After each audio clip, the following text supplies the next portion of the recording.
हाँ त का हाल बा भाई लो सबके बजा दिले बाजा हमरे नाम वीआईपी राजा। अरे हाँ भाई लो भोजपुरी के ट्रेंडिंग स्टार अरे हाँ अपन ट्रेंडिंग स्टार खेसारी लाल यादव के एक और ब्लास्ट होली सॉन्ग रिलीज होके जा रहल बा। अरे हाँ भाई लो जौन गाना के टाइटल बा भींज जाला लहंगा 2। अरे हाँ भाई लो ये वाला गाना कब तक ले आता कौन चैनल पर आता कौन तरीके रिलीज करल जाता पूरा फुल जानकारी मिली तो लोग के ई वाला वीडियो में। तो लोग ई वाला वीडियो के शुरू से लेकर लास्ट तक देख लेंगे। बाकी अभी तक हमारे चैनल के सब्सक्राइब नहीं करने के लिए तो अभी सब्सक्राइब करके हमसे जुड़ जाएंगे क्या कि खेसारी लाल यादव के हर एक गाना फिल्म के अपडेट सबसे पहले ये वाला चैनल पर मिले रहता तो लोग सब्सक्राइब जरूर कर लेंगे। तो भाई लोग तो लोग बता दी सबसे पहले कि हाँ ये वाला गाना कैसन होखे वाला बा। तो भाई लोग देख लेंगे ये वाला गाना बचा बहुत ही बेस्ट बहुत ही अच्छा होके वाला बा। ये वाला गाना डुबिट होके वाला बा बहुत ही खतरनाक तरीके से ये वाला गाना के बनावल गल बा बहुत ही बेस्ट बनावल गई बा। बाकी भाई लोग तो लोग बता दी कि हाँ ये वाला गाना में अरे भाई लोग गाना में एक्टर में काम कैले बाड़ी। अरे हाँ रानी मतलब एक्टर रानी ये वाला गाना में काम कैले बड़ी खेसारी लाल यादव के साथ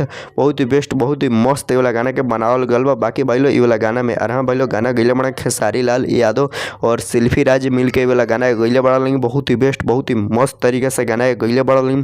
बाकी भाई लोग भींज जाला लहंगा बहुत ही बेस्ट बहुत ही मस्त गाना बा। तो लोग ये वाला गाना के मिस मत करे लेकिन जरूर सुनिए लेकिन क्या कि बहुत खतरनाक बहुत बवाल सॉन्ग बा।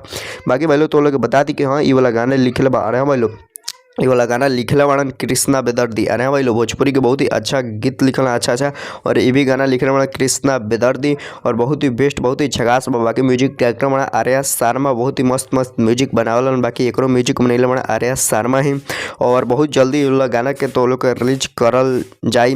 बाकी स्टूडियो अरे हाँ भाई लोग बहुत ही बेस्ट बहुत ही झकास बा। एक्टर रानी एक्टर काम कैले बड़ी गाना में और खेसारी लाल यादव और सेल्फी राज मिल के गईले बड़ा लेकिन। बाकी भाई लोग तो लोग बता दी कि ये वाला गाना कब तक रिलीज तो भाई लोग देखल ये वाला जो गाना बा तो अरे हाँ भाई लोग 10 से 15 दिन के अंदर ये वाला गाने के रिलीज कर दिया। बहुत ही बेस्ट बहुत ही मस्त तरीके से वाला गाने के बनावल गल बा भींज जाला लहंगा 2। जब 1 बढ़ चैनल तो लोग इतना प्यार दिल इतना ना मतलब ओकरा के ट्रेंडिंग कर रहे इतना ना वायरल कर रहे तो खेसारी लाल यादव 2 भी लावे जा रहा बहुत ही बेस्ट बहुत ही मस्त तरीके से गाना के बनावल गल बा। तो लोग मिस मत करे लेकिन बहुत ही झकास बहुत ही अच्छा वाला गाना के बनावल गल बा बहुत ही बेस्ट गाना के बनावल गल बा। बाकी भाई लोग तो लोग बता दी कि हाँ हो सके ये वाला गाना अन्नपूर्णा फिल्म पर आ सकता है। भाई लोग अन्नपूर्णा फिल्म पे आ जाए वरना दूसरा कोनो और चैनल पर आई बहुत ही मस्त बहुत ही झकास तरीके से गाना के बनावल गल बा। बाकी भाई लोग तो लोग के ये वाला वीडियो कैसा लगल अच्छा लगे तो लाइक कर लेंगे चैनल के सब्सक्राइब कर लेंगे वीडियो के शेयर कर लेंगे। बाकी तो लोग भी खेसारी लाल यादव के फैन बढ़ा लेंगे तो एगो अच्छा सा कमेंट जरूर कर लेंगे। बहुत बहुत धन्यवाद यहाँ तक वीडियो देखे खातिर।